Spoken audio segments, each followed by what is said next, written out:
아직 괜찮습니다. 돈까지도 모를 수가 없어. 모른다. 살인, 사체 은닉 혐의로 체포하겠습니다. 영사를 선임할 수 있는 권한이 지난 19일 경남 양산의 한 원룸에서 50대 남성이 체포되는 모습입니다. 무려 16년 전 함께 살던 여성을 살해하고 시신을 숨긴 혐의인데요. 그동안 실종된 줄로만 알았던 30대 여성에게 대체 무슨 일이 있었던 걸까요? 자, 지난달 경남 거제 한 건물 옥상에서 방수공사를 하던 인부들이 10년 감수할 만한 장면을 목격했답니다. 체크포인트부터 보시죠. 바닥 깨니 여성 다리가 정말 어제 오늘 가장 정말 충격을 준 사건이었습니다. 네, 지난달 30일이었죠. 경남 거제에서 이제 옥상 쪽에 누수가 발생을 해서 건물 주인이 누수를 찾아서 이 방지하는 그런 공사를 이제 의뢰를 한 겁니다. 그래서 일을 하시는 분들이 옥탑방을 이렇게 뜯어보려고 보니까 옥탑방 옆에 콘크리트 구조물이 있는 거예요. 그래서 그걸 이제 부쉈습니다. 바닥을 뜯으려고 보니까. 그런데 부수고 보니까 그 안에서 여행용 가방이 나왔다라는 거예요. 여행용 가방을 열어봤더니 가방 안에서 웬 여성의 다리가 보였죠. 인부들이 일하다가 얼마나 놀랐겠어요. 경찰이 출동을 해서 확인해 보니까 숨진 여성의 시신이 그 가방 안에 담겨 있었고 부패는 상당히 진행이 됐는데 지문을 확인할 수 있어서 신원을 바로 알아봤더니 놀랍게도 2008년도에 사라졌던 당시 나이 30대 여성의 시신이었습니다. 자, 2008년 16년 전 백골화가 진행되고도 남는 시간이 지문이 남아 있을 수가 있습니까, 교수님? 이거는 이제 그 실압화라고 해서 그 쉽게 말씀을 드리면 시신이 그야말로 밀랍화 같이 오랜 시간이 지났음에도 불구하고 부패하지 않고 밀랍 인형처럼 보존되는 현상을 우리가 실압화라고 합니다. 그런데 이제 이 시신에 있는 중성 지방에다가 이 시신의 지방 그 분해 효소 등에 의해서 가수분해가 되면 고형의 지방산, 즉 비누와 같이 이제 불용성이 되는 것인데요. 여행용 가방 이 시멘트로 이제 완벽하게 외부 공기하고 차단을 해 놓으니까 이게 이제 수중이라든가 습기 많은 곳에 공기 유통이 불안전한 그런 곳에 있다 보니까 부패가 완전히 진행되지 않았어요.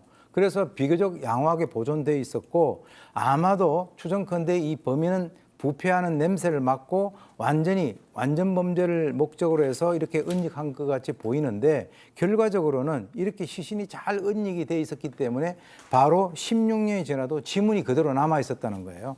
그러니까 지문이 남아 있으니까 피해자의 신원도 확인을 할 수 있게 됐고 결국 자기 스스로 자기 발목을 잡는데 일조를 하게 됩니다.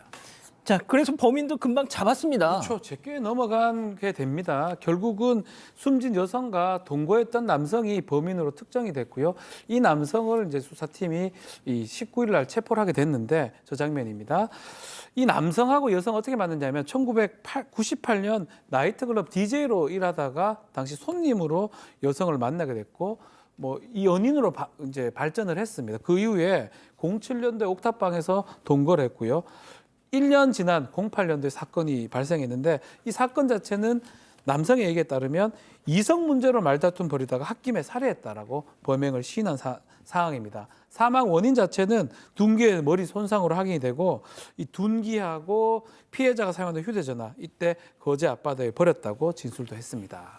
참, 이 뭐 약간 좀 비과학적인 얘기입니다만 망인이 얼마나 이 원한이 사무쳤으면 본인의 16년이 지난 시신에 지문을 남겨놨을까 하는 생각도 드는데 자, 범행 당시 상황 좀 설명 좀 해주시죠. 네, 경찰에 따르면 남성은 2008년 10월 10일 오후 2~3시쯤에 옥탑방에서 여성과 말다툼을 벌이다가 머리와 얼굴을 둔기로 때려서 살해했습니다. 이후 시신을 가방에 넣었는데요. 가방 크기는 가로 43cm, 세로 70cm, 높이 27cm였습니다. 보통 24인치 여행용 가방을 생각하시면 될 것 같습니다. 여기에 시신을 넣고 옥탑방 바로 옆에 있는 야외 베란다에 직사각형 형태로 벽돌을 쌓은 다음에 시신을 넣은 가방을 뒀습니다. 세상에. 네, 그리고는 10cm 두께의 시멘트를 부어서 굳혔는데요. 뿐만 아니라 초록색 페인트까지 칠해서 구조물의 일부처럼 보이게 만들었습니다.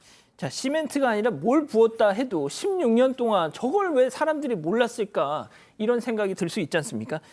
담당 경찰의 얘기 직접 들어보시죠. 은닉할 때 사용했던 벽돌하고 시멘트가 집주인이 방수 공사를 하기 위해서 갖다 놓은 건데 은닉 공간은 비트 공간 공간과 연결을 해서 거의 피트 공간처럼 똑같이 위장을 해놓았습니다. 그러면서 피의자가 집주인한테 시멘트를 사용해서 공간을 만들면서 누수공사를 했다라고 이야기를 하니까 집주인도 어차피 할 거 잘했다, 크게 문제 삼지 않았다고 합니다. 자, 교수님, 그런데 저기 자기가 살해한 피해자를 묻어놓고 8년 동안 그 집에서 같이 산다. 이게 보통 멘탈로 가능한 겁니까?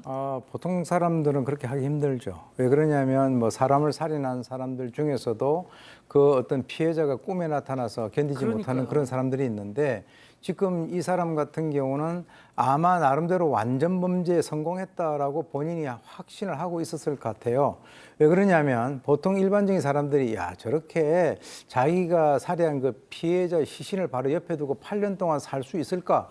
일반적인 사람들은 그런 생각을 못 하기 때문에 의심을 못 받은 겁니다. 그래서 실제로 뭐 어떤 뭐 사건 같은 걸 보면 2002년도에 발생된 그 사건인데 어떤 그 60세 같은 경우는 자기 안방에다 시신을 갖다 놔두고 3년 동안 산 사람도 있어요. 그래서 그렇게 되면은 결국은 나중에 본인이 잡히지 않을 거다라고 생각을 했기 때문에 저런 어떤 엄청난 일을 갖다 한 것이고요. 만약에 마약으로 처벌받지 않았다라고 한다면 지금까지도 아마 저 사건이 드러나지 않았을 가능성도 있습니다. 자, 양 변호사님, 그 숨진 여성의 가족들은 저렇게 자기 가족이 오랫동안 실종됐는데 그거 안 찾았어요?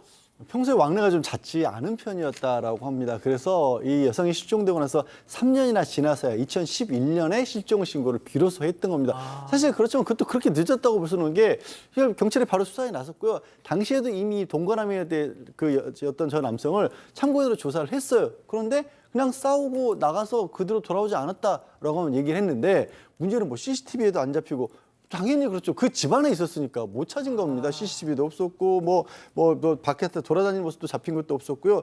그래서 경찰이 그냥 사망, 실종, 해외 도피 여러 가지 변수까지 다 고려를 해봤는데 또 이 숨진 여성이 가족들과 왕래만 드물었던 게 아니라 친구라든가 지인들도 그렇게 많지가 않았다고 합니다. 그래서 여러 가지로 어찌 보면 사건을 풀지 못한 채 미제로 나올 뻔했던 겁니다. 박 변호사님, 예. 공소시효 문제 없죠? 자, 살인죄는 문제가 없어 공소시효 없어졌죠. 근데 문제가 지금 시신 은닉, 시체 은닉 같은 범죄도 있는데 그 부분은 공소시효 7년이기 때문에 만료가 됐습니다. 결국 경찰은 이 시신 은닉까지부터 해가지고 살인까지 살인 시신이 다 기재냈지만 그걸 처벌할 수 있는 거는 살인죄만 이렇게 된 상황이고요. 살인죄는 사형 무기 5년 이상의 징역에 처할 수 있습니다. 아마 앞으로 좀 지켜봐야 될 것 같습니다. 자, 교수님이 짧게 좀 정리 좀 해주시죠. 사실 이것이 이제 뭐 좀 어떤 논쟁이 되는 것이 우발범죄냐 아니면 계획범죄냐인데 지금 와서 그걸 따지는 것은 별로 큰 의미는 없습니다. 그러나 분명한 것은 본인이 진술을 할 때 사소한 다툼에 의해서 둔기로 때려서 살해했다 이렇게 얘기를 했는데 그리고 난 이후에 했었던 이 시신을 갖다가 은닉하는 이런 행위는 굉장히 계획적인 그런 행동이다 우리가 이렇게 볼 수가 있고요. 경찰의 수사에 따라서 좀 더 구체적인 범행 동기가 밝혀질 것으로 기대합니다. 알겠습니다. 일단 뭐 계속 좀 봐야 되겠네요. 지난달 30일 이 건물 옥상에서 방수 공사를 하던 인부들은 깜짝 놀랐습니다. 옥탑방 옆 베란다 바닥을 뜯어내다 사람 다리가 튀어나온 겁니다. 커다란 여행용 가방에 담긴 여성 시신이었습니다. 부패가 진행된 상태였지만 지문은 남아 신원 확인이 가능했습니다. 2008년 사라진 30대 여성이었습니다. 경찰은 58살 남성을 범인으로 지목했습니다. 모를 수가 없잖아요. 부산 지역 나이트 DJ 출신인 남성은 여성과 수년간 동거해 2011년 실종 신고 접수 때부터 유력한 용의자였습니다. 하지만 당시 참고인 조사만 받고 풀려났습니다. 여성이 가족과 교류가 없어 사라진 뒤 3년이 지나 신고된 탓입니다. CCTV나 휴대전화 기록 등 단서가 될 만한 게 안 남아 있었습니다. 남성은 여성이 싸운 뒤 집을 나갔고 그 다음은 모른다고 주장했습니다. 하지만 이번에 시신이 발견되자 남성은 범행을 시인했습니다. 2008년 10월 말다툼 도중 둔기로 때려 살해했다고 했습니다. 같이 살던 옥탑방 옆에 시신을 넣은 여행용 가방을 두고 그 주변에 벽돌을 쌓고 시멘트를 부어 감췄습니다. 벽돌하고 시멘트가 집주인이 방수 공사를 하기 위해서 갖다 놓은 건데 피트 공간처럼 똑같이 위장을 해놓았습니다. 공사를 했다는 말에 주인도 다른 주민들도 별다른 의심을 못했습니다. 남성은 아무렇지도 않게 범행 뒤 8년 동안 그곳에서 계속 살았습니다. 경찰은 살인 혐의로 남성을 구속했습니다.